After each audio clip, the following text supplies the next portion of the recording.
അപ്പോൾ കൂട്ടുകാരെ നമ്മുടെ വെസ്പെക്കിൻ്റെ ഒരു പണി കിട്ടിയിട്ടുണ്ട്. അതൊന്ന് ഫിക്സ് ചെയ്യുന്നത് കാണിക്കാൻ വേണ്ടിയിട്ട് ഇന്നത്തെ വീഡിയോ. ഇതിന് പ്രധാന പ്രശ്നം എന്ന് വെച്ചാൽ നമ്മൾ ഓടിച്ചുകൊണ്ട് പോകുന്നതിൻ്റെ ഇടയിൽ ഇത് ഓഫായി പോകും. അപ്പോൾ ഓഫ് ആവാനുള്ള കാരണം എന്ന് വെച്ചാൽ കീ ചെറിയതായിട്ട് ഒന്ന് ലൂസ് പോലെ ആവും. അപ്പോൾ നമ്മൾ കീ ഒന്ന് ഇറക്കി കൊടുത്താൽ വണ്ടി പിന്നെ ഓണാവും. പക്ഷെ ഇത് കുറച്ച് റിസ്ക്കാണ്. കാരണം ഓട്ടത്തിൽ ചിലപ്പോൾ ചെറിയൊരു കുഴിയോ അല്ലെങ്കിൽ മെയിൻ റോഡിലൊക്കെ വെച്ച് ഇത് ഓഫായി കഴിഞ്ഞാൽ ഭയങ്കര റിസ്ക്കാണ്. അപ്പോൾ ഒരു തവണ ഈ കംപ്ലയിൻറ്റ് പറഞ്ഞിട്ട് ഷോറൂമിൽ നിന്ന് ഇത് ഫിക്സ് ചെയ്ത് തന്നതാണ്. അപ്പോൾ നിങ്ങൾക്ക് വേണ്ടി ഒന്നുകൂടി ഇത് കാണിക്കുകയാണ്. ഇപ്പോൾ കംപ്ലയിൻ്റ് ആയി. അപ്പോൾ ഈ ലോഗോ ഉണ്ടോ, ഈ ലോഗോ നമുക്ക് ഇവിടെ സൈഡിൽ സ്ക്രൂ ഡ്രൈവർ വെച്ച് നമ്മൾ പതുക്കെ പൊക്കിയെടുക്കാം. ഇവിടെ സ്ക്രൂ ഉണ്ട്. സ്ക്രൂ ഊരി കഴിഞ്ഞാൽ ഇത് രണ്ടും മാറ്റി വയ്ക്കാം. പിന്നെ നമുക്ക് ഈ ഫ്രണ്ടിലത്തെ പീസ് പതുക്കെ ഇങ്ങനെ പൊക്കിയെടുത്ത് കഴിഞ്ഞാൽ സംഭവം കിട്ടും. ഈ ഒരു പോർഷൻ പതുക്കെ ഊരിയെടുക്കണം. അപ്പോൾ ഇതിൻ്റെ ബാക്കിലൊരു ബട്ടൺ ഉണ്ട്. ഈ ബട്ടൺ അങ്ങനെ പ്രസ് ചെയ്തിട്ടാണ് അത് ഊരിയെടുക്കാനായിട്ട്. ഈ പാർട്ടാണ് നമുക്ക് മാറ്റേണ്ടത്. അപ്പോൾ നമ്മുടെ അതിൻ്റെ സ്പെയർ ഉണ്ട്. അപ്പോൾ ഇതിലൊരെണ്ണം പഴയതാണ്, ഒരെണ്ണം മുമ്പത്തെ കംപ്ലൈൻ്റ് ആയി പോയതാണ്. അപ്പോൾ ഇതിലുള്ളത് ഒരെണ്ണം നമ്മൾ മാറ്റാനായിട്ടാണ് പോകുന്നത്. അപ്പോൾ ഇതിനൊരു ലോക്ക് ഉണ്ട്. ഇവിടെ കണ്ടു കഴിഞ്ഞാൽ ഒരു പിന്നിട്ട് ലോക്ക് ചെയ്ത് വെച്ചാണ്. അപ്പോൾ പിന്നെ ആദ്യം ഊരിയെടുക്കണം. ഡ്രൈവർ വെച്ച് ഈ പിന്ന് പതുക്കെ തന്നെ ഊരിയെടുക്കണം.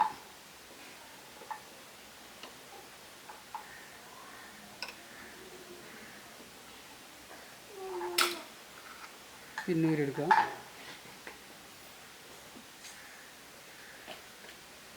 ഈ സാധനം പതുക്കെ തന്നെ പിടിച്ചെടുക്കുക.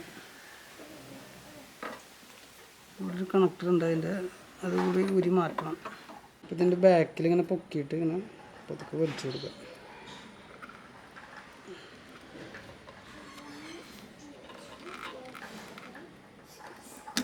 ഇത് ഊരിപ്പോയി. ഇതാണ് നമുക്ക് മാറ്റേണ്ട സാധനം. അപ്പോൾ ഇതിലിപ്പോൾ ഏതോ പഴയതെന്ന് കണ്ടുപിടിക്കണം. ഇത് പൊടിയുള്ളതാണ് പഴയതെന്ന് വിചാരിക്കണേ.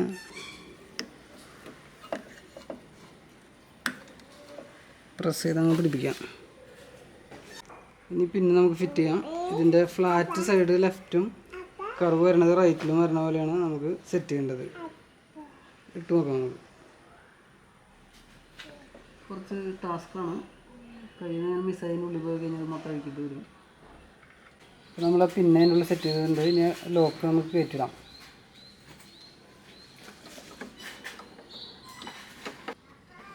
ഇങ്ങനെ പൊക്കി പിടിച്ചിട്ട് ലോക്ക് ഇതിൻ്റെ ഉള്ളിലിടാം.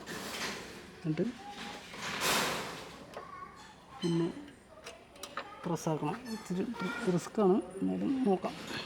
അപ്പോൾ ഏകദേശം നമ്മൾ കഷ്ടപ്പെട്ട് പിടിപ്പിച്ചിട്ടുണ്ട്. ഇനി ഈ സാധനങ്ങളൊക്കെ തിരിച്ച് ഫിറ്റ് ചെയ്തിട്ട് നമുക്ക് നോക്കാം ഇത് റെഡി ആവുമെന്ന് അറിയണമെങ്കിൽ വണ്ടി സ്റ്റാർട്ട് ചെയ്തിട്ട് കീലൊന്ന് അനക്കി നോക്കണം.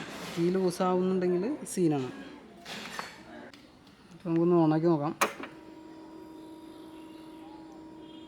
ഇപ്പോൾ വണ്ടി ഓണായുണ്ട്. ഇനി ടെസ്റ്റ് ചെയ്യേണ്ടത് താക്കോല് സീനാണല്ലോ, ശരിയായില്ല. അപ്പോൾ ഗൈസ് നമ്മുടെ ഫിറ്റിങ്ങിൽ നേരത്തെ ഒരു പണി കിട്ടിയിരുന്നു. നമ്മൾ വെസ്പയുടെ ലോക്കിൽ പണിയാണെങ്കിൽ ഓണാക്കി നോക്കണം, ഓഫാക്കി നോക്കണം, പിന്നെ പ്രസ് ചെയ്ത് നോക്കണം. ഈ പ്രസ്സിലാണ് കണ്ടിട്ട് ബോക്സ് ഓപ്പൺ ആവണം, സ്റ്റോറേജ് ബോക്സ്. ഞാൻ ആദ്യം ഫിറ്റ് ചെയ്തിട്ട് ഇങ്ങനെ പ്രസ് ചെയ്തപ്പോൾ ഈ കീയുടെ ഭാഗം തള്ളിപ്പോന്നു. അപ്പോൾ തള്ളിപ്പോരാനുണ്ടായിരുന്ന കാരണം എന്ന് വെച്ചാൽ നമ്മുടെ പിന്ന് മാറിപ്പോയി. പഴയ പിന്നാണ് ഇട്ടത്. ഇത്തിരി ഗ്യാപ്പുണ്ട്, ഇവിടെ കണ്ടോ, ഈ ഗ്യാപ്പുണ്ട്. പിന്നെ ചേർന്നിരിക്കുന്ന ഒരു പിന്നുണ്ടായിരുന്നു. അപ്പോൾ ഞാൻ ഒന്നുകൂടി ഊരിയിട്ട് ചേർന്നിരിക്കുന്ന പിന്നിട്ടപ്പോൾ സംഭവം റെഡി ആയിട്ടുണ്ട്. വണ്ടി ഓണായി, ഓഫായി. ഇനി ഓണായിട്ട് വെറുതെ കീ ഒന്ന് ഇളക്കി നോക്കണം.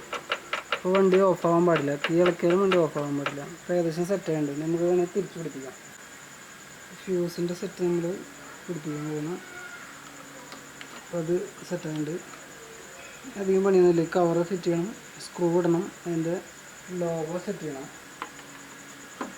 കവർ ഒന്ന് വെച്ച് കൊടുക്കാം. ഇവിടെ കറക്റ്റ് ഒരു സ്ക്രൂവിൻ്റെ ലൊക്കേഷനാണ്. സ്ക്രൂ ഇട്ട് ടൈറ്റ് ചെയ്ത് കൊടുക്കാം.